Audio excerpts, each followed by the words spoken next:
Good morning सभी को। Good morning. चलिए ध्यान दीजिए।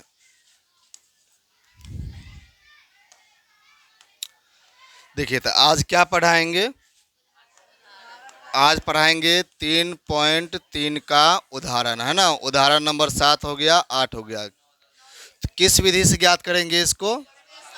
प्रतिस्थापन विधि से, है ना। तो पिछले क्लास में तो इनका प्रश्नावली बना लिए थे। चलिए इसमें उदाहरण ध्यान देते हैं।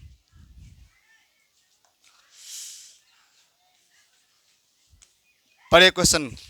प्रतिस्थापन विधि द्वारा निम्नरेखिक समीकरण युग्म को हल कीजिए। क्या बोले हैं? इन समीकरण को हल करना है किस विधि द्वारा? प्रतिस्थापन विधि द्वारा, है ना। ध्यान दीजिए। तो प्रतिस्थापन विधि क्या है, क्या होता है बोलिए। ठीक, इसमें क्या होता है कि किसी एक समीकरण से या तो x का मान या तो y का मान निकाल लीजिए, उसको समीकरण नंबर 2 में रख देंगे। यही नियम है। नियम क्या है प्रतिस्थापन का? किसी एक समीकरण से या तो x का मान या तो y का मान निकाल लीजिए। किस में टाइप कर देंगे हम? समीकरण 2 में। इस तरह से करते हैं ना। चलिए, तो इसको मान समीकरण नंबर 1 और इसको मान लेते समीकरण नंबर 2 मान लिए, है ना। ध्यान दीजिए। अब हाल में चलते हैं। तो समीकरण 1 से समीकरण 1 पहले उतार लीजिए। समीकरण 1 से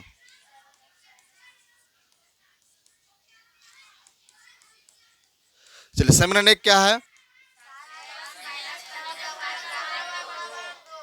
7x माइनस 15y बराबर 2। देखिए, तो इसमें आप किसका मान निकालिएगा? एक चीज देखते हैं यहाँ पर, थोड़ा आसान हमको लगता है ये समीकरण 2 पड़ेगा, नहीं पड़ेगा। मतलब इसमें देखिए गुणांक नहीं है तो ये फटाक से तुरंत मान निकल जाएगा, x का निकल जाएगा ना। तो ज़्यादा देखिए, जिसमें कम गुणनखंड है वो निकालिए। इसमें एक गुणनखंड है ना, मतलब ये हुआ x प्लस 2y बराबर 3। जरूरी है कि समीकरण 1 से ही x और y का मान निकाल सकते हैं, समीकरण 2 से भी निकाल सकते हैं। चलिए ध्यान दीजिएगा। तो x बराबर x प्लस 2y बराबर 3। तो यहाँ से किसका मान निकालेंगे? x का मान निकालेंगे तो इसको उधर भेजना पड़ेगा। तब ये क्या है? 2y है। 2y इधर जगह क्या बनेगा? Minus 2y। तो यहाँ समीकरण x का मान निकल गया, इसमें x का मान निकल गया। अब इसको किस में टेप कर देंगे? समीकरण 1 में टेप करेंगे। हाँ, समीकरण 2 से ना निकाले हैं तो टेप किस में करना है? मतलब बैठाना है समीकरण 1 में। यानी कि यही x का मान कहाँ बढ़ जाएगा? समीकरण नंबर यहाँ पर। समझ गया तक में? चलिए, तो लिखेंगे यहाँ पर समीकरण 1 में, समीकरण 1 में x का मान रखने पर। चलिए ध्यान दीजिए। समीकरण 1 क्या है? समीकरण 1 है 7x। क्या है? यहाँ देखिए 7x, मतलब यहाँ पर 7 का 7 दे दिए। x का मान क्या है? 3y है ना। क्या इस x जगह पे पूरा ये आएगा? क्या आएगा? 3 माइनस 2y, है ना। बीच में है माइनस 15y बराबर 2। अब देखिए, अब क्या करेंगे यहाँ पर? सॉल्यूशन क्या होने वाला है? यहाँ पर गुना होने वाला है। 7 21 माइनस 7 दूनी 14y, गुना करने सब जानते हैं। माइनस हो गया 15y बराबर 2 हो गया ना। आगे ध्यान दीजिए। अब इसमें देखिएगा, अब प्लस माइनस का काम क्रिया है। तो 21 में कुछ नहीं लगा है, 2 में भी कुछ नहीं लगा है। इसका मतलब ये इसके साथ क्रिया होगा। यहाँ पर ये y वाला है, ये भी y वाला है, y वाला के साथ होगा क्रिया। तो यानी कि ये तब तो 21 को उधर भेज सकते हैं। ये दोनों किस में है? जब दोनों माइनस में है तो माइनस माइनस जब रहता है मतलब सेम चिन्ह है तो क्या जुटेगा? घटेगा, जुटेगा। 14 और 15 कितना होता है? 29y। अब माइनस वाला को जोड़ने पर माइनस का चिन्ह बराबर 2। 21 प्लस में इधर किस में आएगा? कोई दिक्कत किसी को? आ रहा है समझ में? आगे ध्यान दीजिए। अब तो माइनस 29y बराबर, अभी तो यहाँ घटेगा ना, यहाँ घटेगा तो इसको उतार लिए माइनस।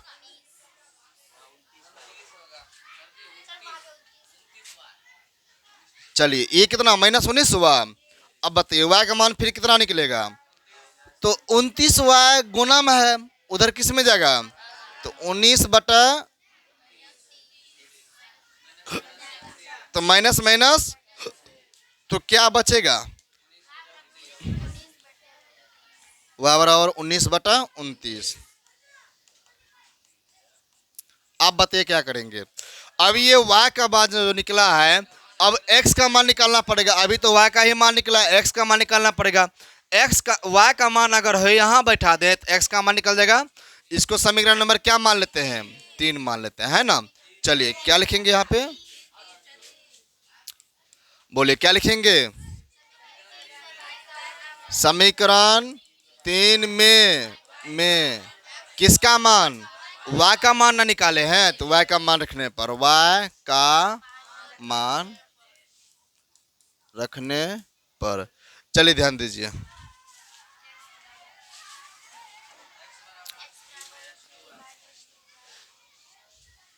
तो समीकरण 3 उतारे क्या है?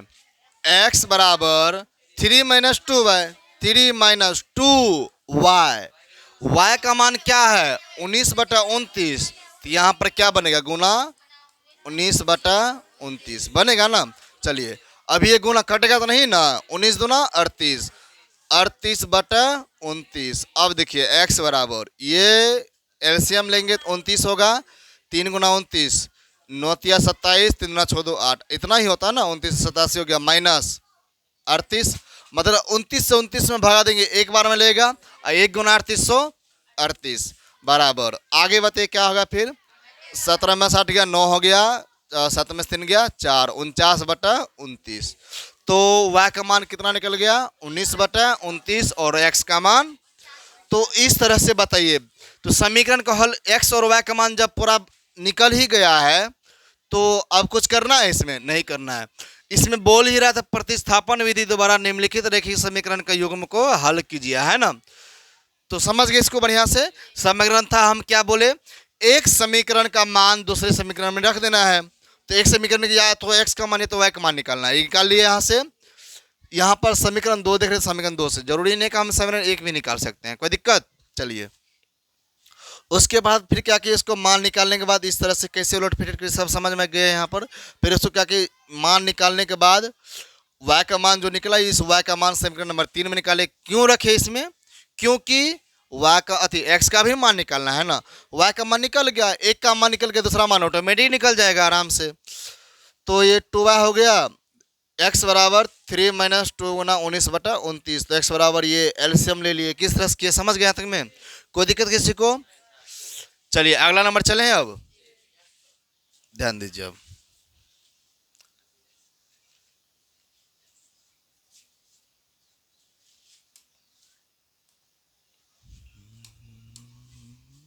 चलिए क्वेश्चन पढ़िए क्या लिखा है।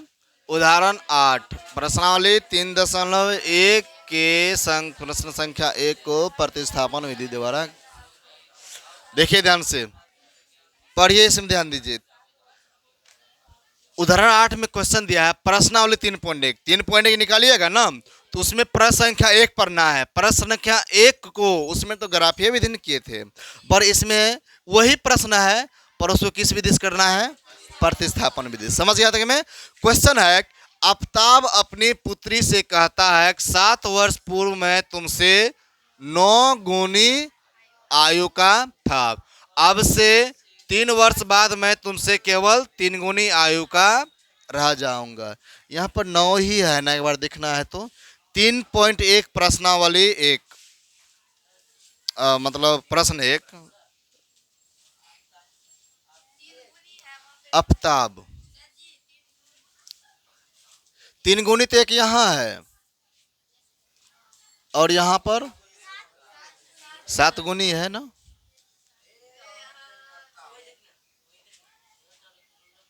चलिए ध्यान दीजिए।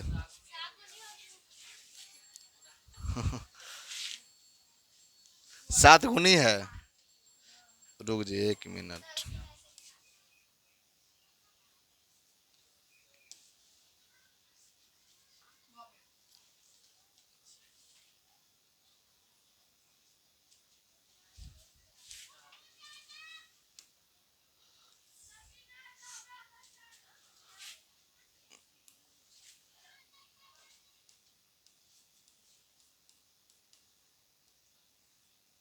चलिए 7 गुनी आयु का था, ठीक है। तो 7 गुनी आयु का था। अब से 3 वर्ष बाद मैं तुमसे केवल 3 गुनी आयु का रह जाऊंगा।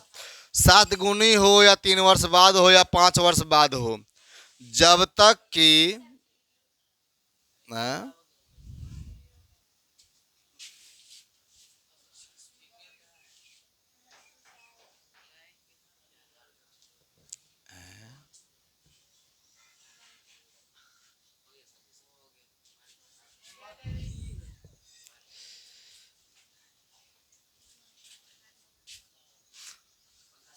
ठंडो लगेगा।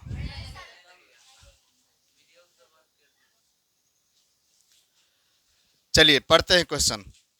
तो क्या आफताब अपनी पुत्री से कहता है 7 वर्ष पूर्व मैं तुमसे 7 गुनी आयु का था, मतलब 7 वर्ष पहले का बात हो रहा है ना। तो जब तक कि वर्तमान आयु पता नहीं होगा तब तक क्या 7 वर्ष पहले जाएंगे? कभी हो नहीं जाएंगे। तो पहले क्या होना जरूरी है पता? वर्तमान आयु। यहां पर जो है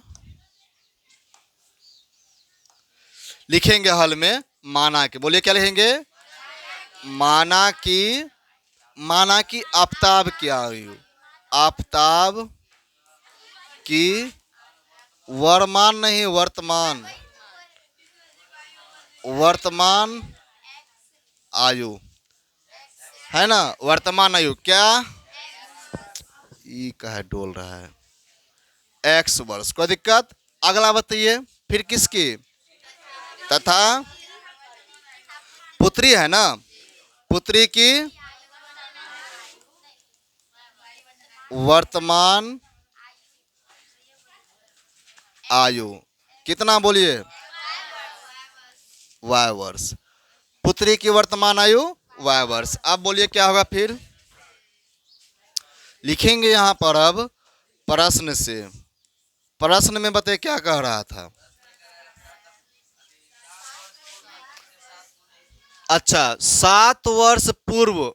अच्छा एक बात बताना है, 7 वर्ष पूर्व आफताब अगर अभी वर्तमान में है x वर्ष, 7 वर्ष पूर्व आफताब की आयु कितनी होगी? वर्तमान में से 7 ना घटाएंगे। अरे कोई पूछेगा कि मान लीजिए कि किसी का उम्र है 25 साल, बोलेगा कि भाई आप ये बताइए कि आज से 7 साल पहले आपका उम्र कितना हो रहा था, तो क्या करेंगे बोलिए? तो वर्तमान आयु पहले पता होना चाहिए। तो वर्तमान आयु यहाँ पर x ही है, तो 7 वर्ष पूर्व तब कितना होगा? x - 7 होगा। और साथ ही साथ पुत्री का भी, ऐसा तो नहीं है कि पिता का उम्र बढ़ेगा पुत्री का बैठली रहेगा। अगर पिता का उम्र घटाएंगे तो उसका भी उम्र ना घटाएंगे तब।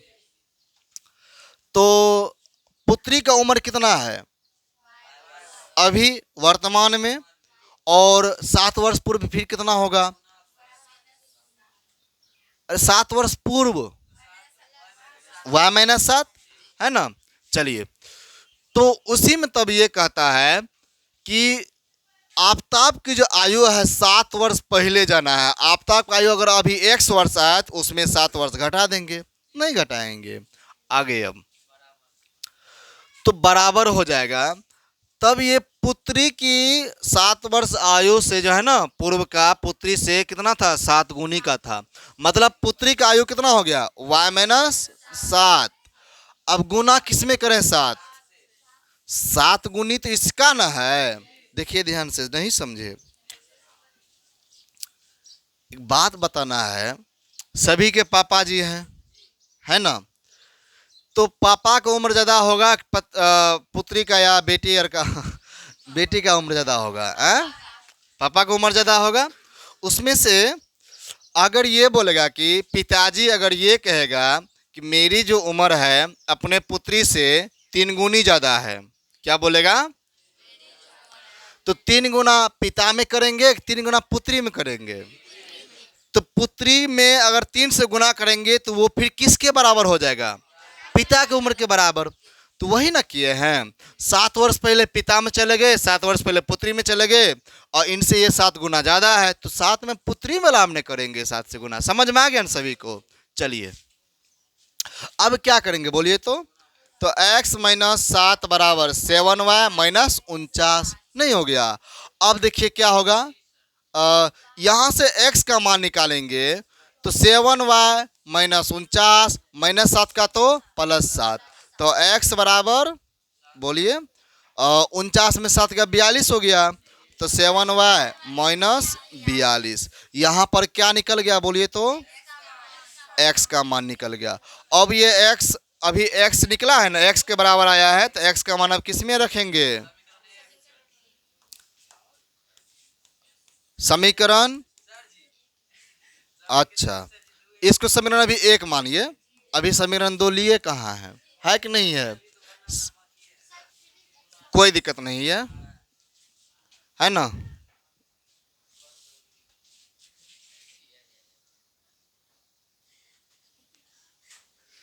तो देखिए ध्यान से, अब दूसरा समीकरण क्या बनेगा, अब से 3 वर्ष बाद, अब क्या हो रहा है, मतलब 3 वर्ष बाद मतलब वर्तमान से ना, वर्तमान से 3 वर्ष ज्यादा। अगर अभी हमारा वो है उम्र मान लेते हैं 20 साल, वैसे नहीं है है ना, ज्यादा हो रहा है। चलिए तो मान लीजिए मेरा उम्र यहाँ पर है 25, ठीक है ना, तो 3 साल बाद कितना होगा, 28 होगा। तो क्या किया आप, वर्तमान में 3 ज्यादा जोड़ दिए, तो यहाँ पर बोलिए तब क्या होगा, अच्छा दूसरा जो समीकरण बनेगा वो क्या होगा, x प्लस 3 किधर बैठा है, तो ये बन गया x प्लस 3 बराबर, दूसरा बताइए क्या होगा, y प्लस 3। अब देखिए ध्यान से, तो तुमसे केवल 3 गुनी आयु का रह जाऊंगा, कितना आयु का, 3 गुनी आयु का। और 3 गुना अगर आयु का रहेंगे तो इसका मतलब इसमें ना 3 से गुना होगा, होगा ना जी। आगे बताइए, तो x प्लस 3 बराबर 3y प्लस 9 होगा, 9 दोनों में गुना करते हैं, 3 तिया 9। आगे बताइए x प्लस 3 आए, चलिए 3 को उधर भेज दें, 3y प्लस 9 माइनस 3 है ना, 3y प्लस अति हाँ कितना हो गया, x बराबर यहाँ आ गया 6, 3y प्लस 6 नहीं निकल गया। एक काम कीजिए, ई वाला x का मान यहाँ रख दीजिए, डायरेक्ट कर सकते हैं कोई दिक्कत नहीं है, ये x निकाले हैं ना, इसका मान यहाँ रख दीजिए। इस x का मान कितना है, 7y माइनस 42 बराबर, अब बराबर इसको उतार दीजिए, ये तो x का मान ये ना आया है, और बाकी जो उधर उसको उतारेंगे ना। चलिए तो 3y प्लस 6, आप ये कहाँ से लाए, समीकरण 1 से लाए, तो यहाँ पर लिख देंगे है ना, समीकरण 1 से x का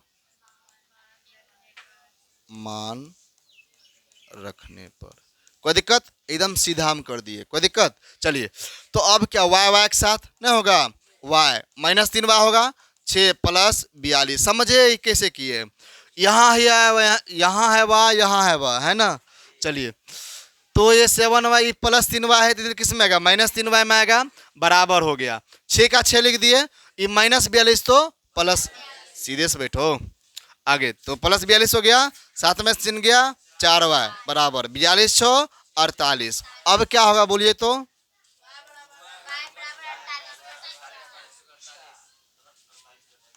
अड़तालीस बटा 4, 12 12 में, तो y बराबर, कोई दिक्कत। अब इस y का मान कहाँ बैठा दें, अब इस y का मान अगर समीकरण नंबर 2 में बैठा दें तो हो जाएगा ना ये। चलिए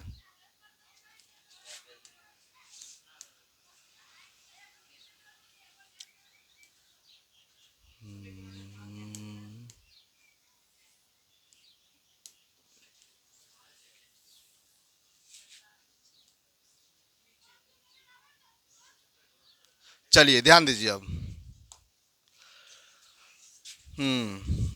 अब यहाँ पर बोलिए क्या लिखेंगे, इस y का मान अगर हो यहाँ बैठा दें तो हो सकता है ना, इसमें किस में,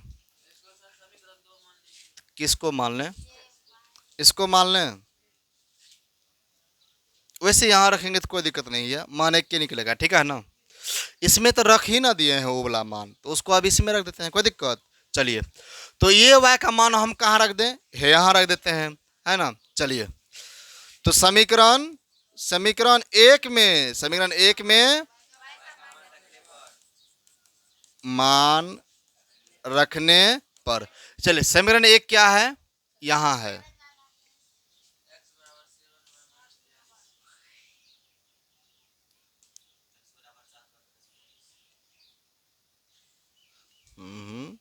चलिए, तो यहाँ पर है x बराबर 7y।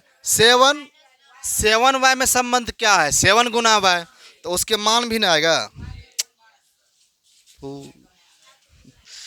चलिए ध्यान दीजिए, तो ये क्या बनेगा? ये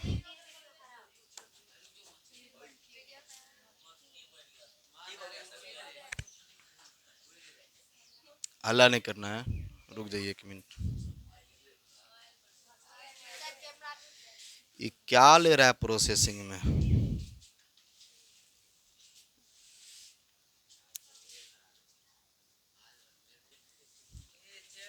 चलिए,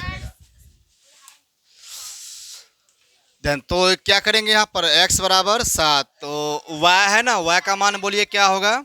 y का मान मान है 12 ना, 12 हो गया। तो सौ ठिठियाता लेकिन बहुत ज़्यादा है। चलिए, क्या होगा? -42 हो गया, नहीं हो गया। आगे ध्यान दीजिए, तो x बराबर बोलिए क्या होगा? बरसते 84 -42। x बराबर 4 में से 2 गया 2, 8 में 4 गया 4, तो कितना निकला? x बराबर 42। अब y का मान 12। तो अब देखिए सही y आप क्या माने थे? लड़का माने थे, पुत्री का आयु माने थे, और x किसको माने थे? किसका?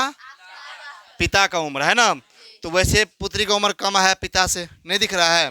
चलिए, तो इतना ही कह रहा था और कुछ नहीं कह रहा था, है ना। यहाँ तक कर लिया। अब अगला सवाल चले। अगला सवाल ध्यान दीजिए। चलिए, अगला सवाल क्या है? आइए अनुच्छेद 3.3 के उदाहरण 2 को लें। क्या बोला गया है? ओ, क्या बोला है बोलिए तो? 3.3 का उदाहरण 2 लें, और उसके बाद पढ़िए पढ़िए उसको क्या बोले हैं?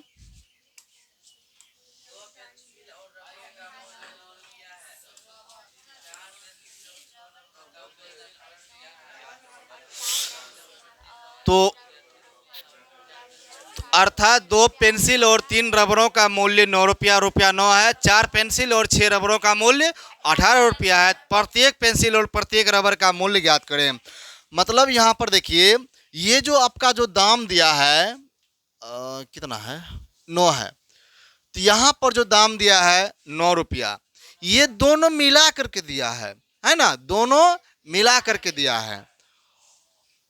तो एक क्या एक का मान पता है? आप एक बात बताइए, दुकान अगर जाएंगे बाजार औजार कुछ खरीदने भी, तो कोनो भी सामान लीजिए तो सबसे पहले एक एक करके दाम पूछते हैं, तब कुल मिला करके उसमें दाम पैसा देते हैं, उसको मिला करके देते हैं। उसी तरह तो सबसे पहले यहाँ पर रबर और पेंसिल की बात हो रहा है। क्या एक रबर और एक पेंसिल का दाम पता है?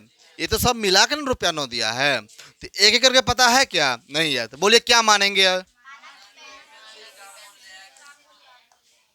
प्रश्न से, हाँ हॉल में लिखेंगे ना। चलिए, हल, चलिए बोलिए क्या लिखेंगे अब हल में? अच्छा,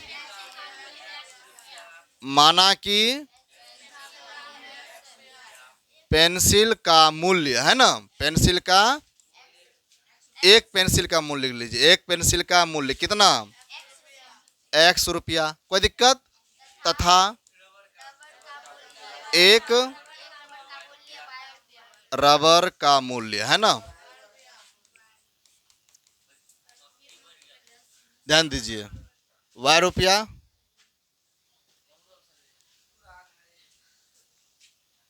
समझ गए इसको। तो एक रबर का मूल्य कितना हो गया, वाई रुपया हो गया। उसके बाद ध्यान दीजिएगा, तो यहां पर लिखेंगे अब क्या, प्रश्न से। प्रश्न से क्या लिखेंगे, प्रश्न से। अब देखिए समीकरण में क्या कह रहे हैं, इसमें अति क्वेश्चन कह रहे हैं, इसमें प्रश्न में कहता है कि 2 पेंसिल और 3 रबर। चलिए, एक पेंसिल के दाम 6 टका, तो 3 पेंसिल के दाम बोलिए 24 टका, 18 टका ना हुआ।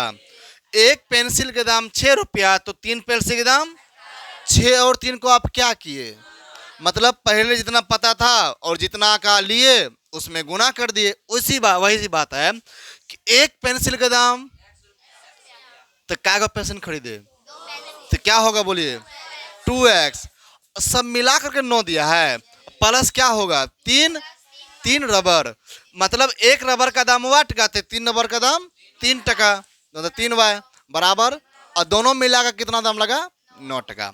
एक समीकरण नंबर इसको मान लेते हैं। अगला बोलिए,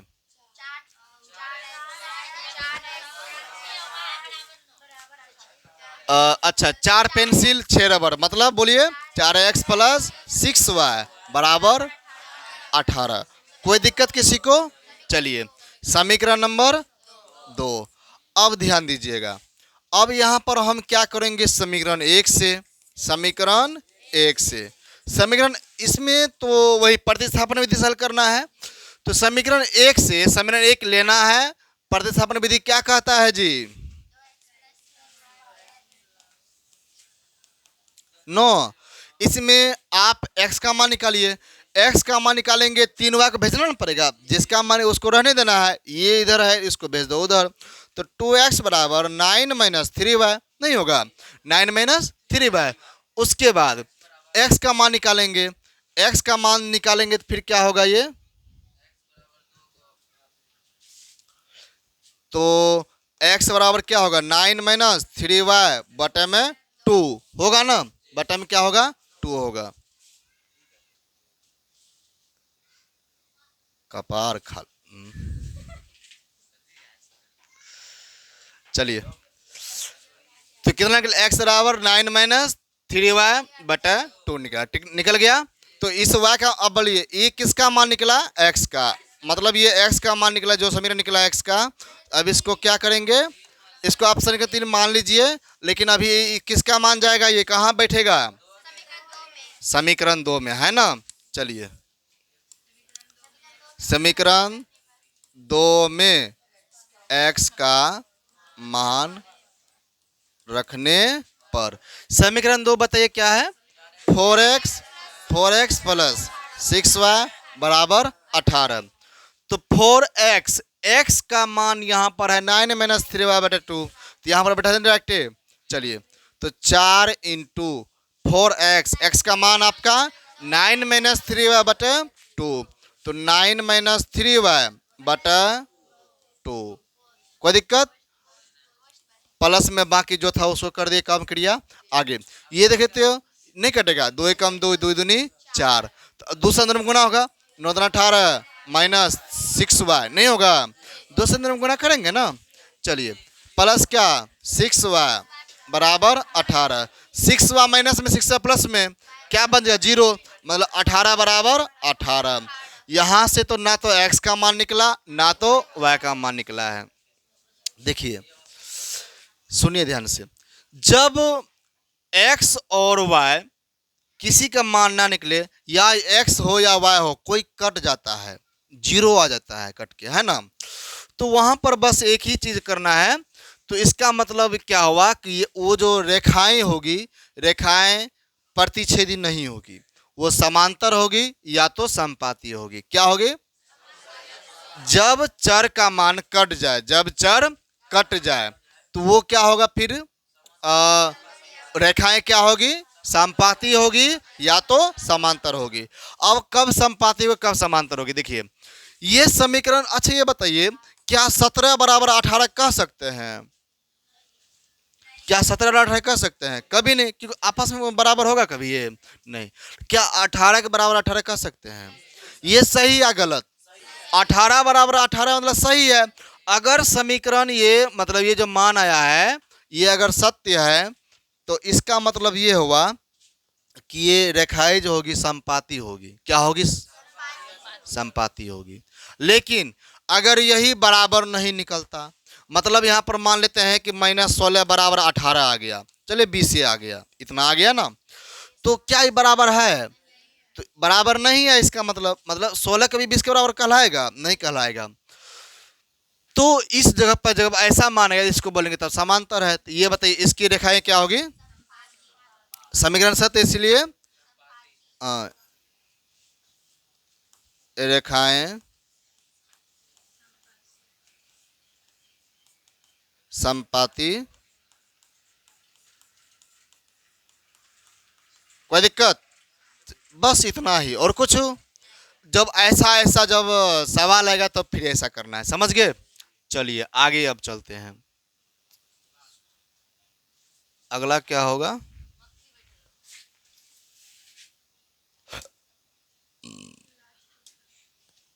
चलिए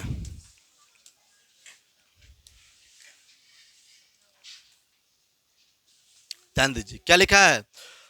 आइए अनुच्छेद 3.2 का उदाहरण 3 लो। क्या बोला गया है? आइए अनुच्छेद 3.2 का उदाहरण 3 लो। क्या रेल पटरियां एक दूसरे को काटेगी? आ? समझ में समझे इसको क्या बोल रहे हैं? देखिए इसमें कहा है कि 2 रेल पटरियां समीकरण इतना दिया है और 2x + 4y - 12 0 द्वारा निरूपित की गई है। इस स्थिति को ज्यामितीय रूप से व्यक्त करें। तो मतलब इनको हल करना है, देखेंगे एक दूसरे काटेंगे। मतलब ये हुआ जैसे कि अच्छा दो पटरी रहता है उसी पर ना चलता है, ट्रेन चलता है ना। जैसे ये पटरी जा रही है, अभी जा रही है, समांतर जा रही है, लेकिन ये अगर ऐसे हो जाए तो काट दिया। तो लेकिन हम चालाक थोड़े देखेंगे, यहाँ पर हम सवाल में ही बताएंगे क्या दोनों पटरियां एक दूसरे काटेगी। चलिए पहले करते हैं फटाफट। तो यहाँ पर लिखेंगे हल में जो है जो समीकरण दिया उसको उतार लीजिए। x + 2y - 4 बराबर 0, समीकरण नंबर 1। अगला बताइए 2x + 4y - 12 बराबर 0, यही ना है जी समीकरण नंबर 2। अब देखिए यहां से वही करेंगे, प्रतिस्थापन विधि से क्या करेंगे बोलिए? समीकरण 1 से। समीकरण 1 क्या है? x + 2y - 4 बराबर 0। यहाँ से किसका मान निकालने हैं? x का मान निकालेंगे। तो x का मान जब निकालेंगे तो ये दोनों जाएगा उधर, तो 2y आएगा इधर माइनस में आ जाएगा, लेकिन 4 आएगा तो प्लस में हो जाएगा। समझे कैसे किया इसको? चलिए इसको मान लेते हैं फिलहाल में थोड़ी देर के लिए समीकरण नंबर 3। आगे देखते अब क्या करेंगे बोलिए? ये x का मान एक से ना निकाले हैं तो क्या एक के में रखेंगे? तो समीकरण नंबर 2 में, तो x का मान समीकरण 2 में रखने पर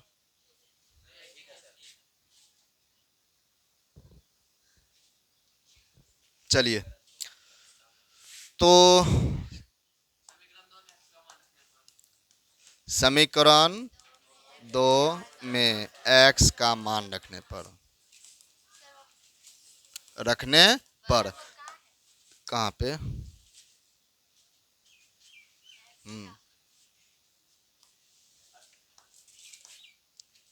चलिए तो समीकरण 2 में x का मान रखने पर, तो समीकरण नंबर 2 क्या है?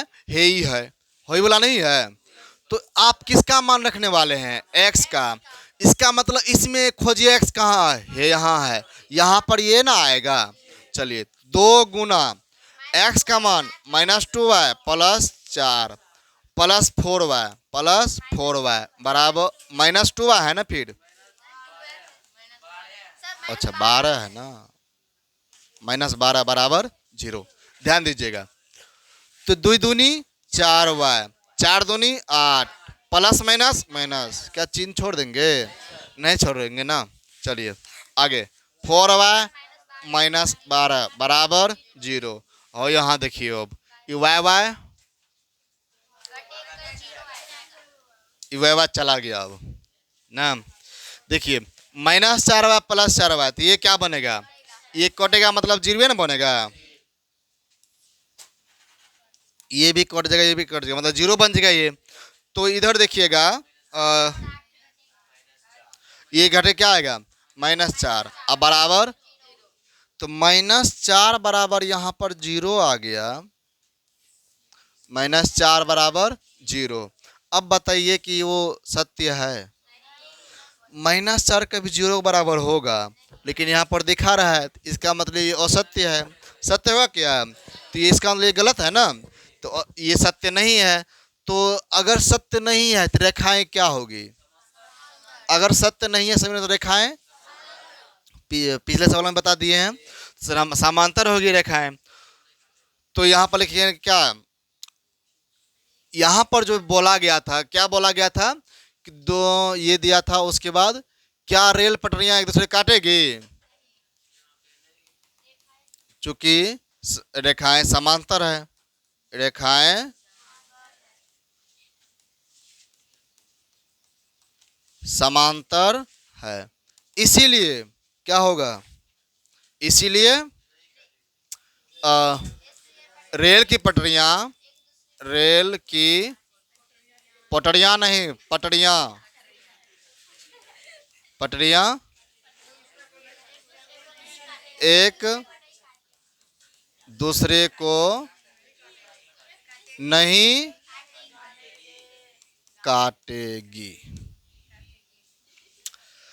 तो देखिए अपने मन से बता दिए, हम पटरी क्या देखने गए थे, ऐसा ही बता दिए, तो समझ गए इसको बढ़िया से, कोई दिक्कत। तो आपका यहाँ पर 3.3 का उदाहरण भी खत्म हो गया, 3.3 का प्रश्न भी खत्म हो गया, समझ गया ना। तो अगले दिन जो है आपका चलेगा 3.4, क्या चलेगा, अगला दिन चलेगा आपका 3.4। तो इसको बनाने से पहले कुछ बेसिक समझ लेंगे, समझ गए ना। 3.4 बनाने से पहले क्या बना लेंगे, बेसिक समझ लेंगे, और इनको मतलब विलोपन विधि से ज्ञात करना पड़ेगा। समीकरण यही रहेगा, उसमें क्या रहेगा आपका समीकरण इस टाइप से दिया रहेगा, उसमें जो है आपको इसी को बोलेगा विलोपन विधि से हल करें। अब पता ही है प्रतिस्थापन विधि जब इस विधि से है तो समीकरण सेम वही रहेगा, क्या विलोपन विधि से भी वही रहेगा क्या, मतलब उसी तरीके से बनेगा क्या, नियम अलग ना रहेगा। तो कल बढ़िया से देखिए, शुरुआत दिन जब रहते हैं तो और बेहतर बढ़िया समझ में आता है ना, इसीलिए कल रहिएगा। तो इनको हम सॉल्यूशन करेंगे, फिर समीकरण यही रहेगा, और इसको सॉल्यूशन किससे कैसे करेंगे, विलोपन विधि से। कैसे करेंगे, विलोपन विधि, समझ गए। तो आज इतना ही क्लास रखना है तो चले।